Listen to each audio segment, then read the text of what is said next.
Hey there, Jim Johnson from Accent Help here. And what I want to talk about is an element of a Scottish accent, the intonation and other accents that have something very, very similar to that. So a big quality for a Scots accent is pulling it back and the space at the back.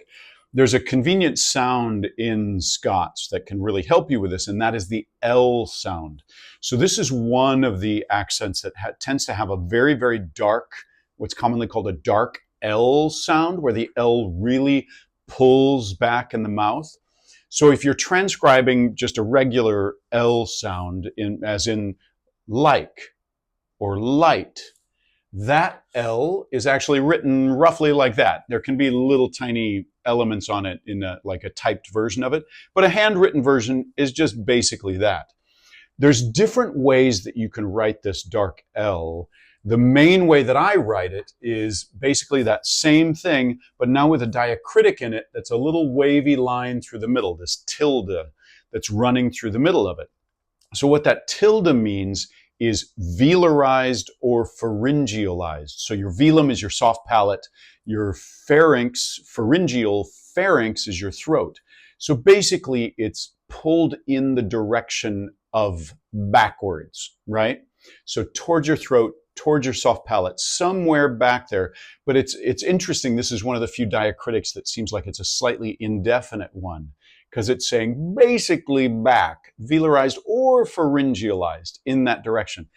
Sometimes it's really hard to tell which one it is in a sound anyway, especially when you're looking at the back of the mouth. So that's why it's probably easier to just let it be something along that line. You know, I've tried to sort of write it as this as well. That little curl at the bottom means retroflexed, but retroflexed really means that the tip of the tongue is curling back. So it would be sort of curling back to potentially probably still touch the roof of the mouth.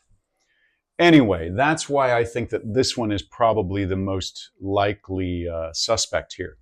And with this, it's commonly written this way, in fact, for even American speakers. So myself, when I have an L that's after a vowel that doesn't have another vowel that follows it, that it leads into. So if I say the word feel, I will pull it back a little bit. I will pull that back. So the tendency to pull, and in fact, I may not even touch the tip of my tongue to the roof of my mouth when I do it strong, especially if I go back to my hometown of Newell, Iowa, and working at the swimming pool and the way we'd answer the phone, no pull, my tongue is not touching the roof of my mouth to make that L. Anyway, if you take this L and pull it back maybe even more to a slightly greater extreme, oh, and you also do it for the beginnings of words like, light, that would be appropriate for a Scottish accent. For a variety of Scottish accents all over Scotland, there tends to be this very dark, pulled back L, O, right? That same really dark L tends to be in Slavic accents as well. The main one being, the one that's most pulled back would be Russian. So like, I'm going to go really strong with the stereotypes here. So Scotland, all the way back there, like, love, light. That darkness of L back there is a big key to the placement in a Scots accent. Similarly with Russian, the L, again, I'm going stereotypical, like this is a Russian mafia kind of sound, right? That kind of sound where it's very far back there, love, like. Notice how dark, how pulled back that L is in that. So that the really pulling back is a big key in both of those. And every once in a while when I'm coaching somebody on one, they'll actually want to go to the other, funnily enough, like the L draws them in that direction. And I will also say, oftentimes when I'm working with somebody on a different accent, they sometimes will start to bring in that kind of dark L, and it tends to lead them towards either Scots or towards Russian. So that dark L is a big element for both of those. That said, this really back quality, for Scotland, a back quality without closing it up, right? Without closing up the throat. So you don't do it like that, but instead keeping the throat open like that for that accent. The openness of the throat is more like, notice I'm trying to do that with the Russian now, is having that openness of the throat as well there, but not being quite as heavy-handed with it, right? Not being quite as heavy-handed with it, but instead that open space at the back. That same open space is what you might think of as more of a stereotypical kind of Brooklyn accent. The Brooklyn-esque sound tends to be a little bit of that New York, like Italian sort of sound. And having that same kind of open space back there is a big key to Italian. It's a big key to Cockney, right? So if you got to do, and again, I'm going to do, if anything, a clear version of it rather than starting with a less clear for understandability purpose, right? Right. So that sort of space with Cockney is a big key.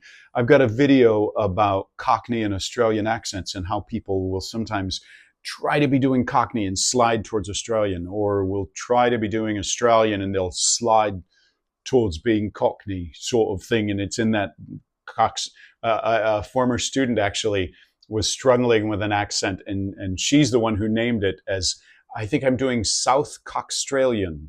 She was actually trying to do a New England accent, but it was going Southern at times, and then Australian, and then Cockney. So South Cockstralian, which I think needs to become like a thing. I'm getting t-shirts made.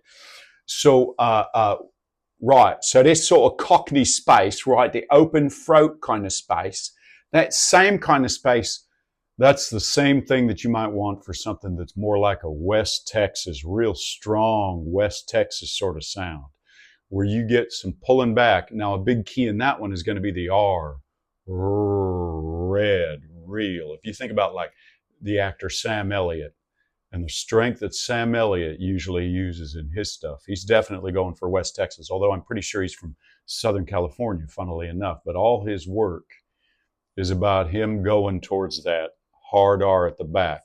Like John Wayne as well is going for that same kind of thing, even though he's originally from Iowa. But that was the classic sound of Westerns, is more that West Texas sort of sound for a lot of folks. So that open space at the back is something that's actually really useful for a lot of accents. Now, those other ones don't have that darkness of the L.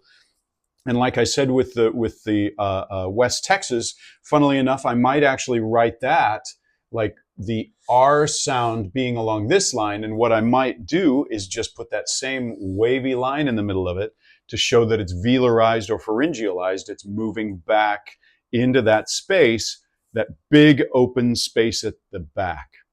Right. So I know this kind of went all over the place.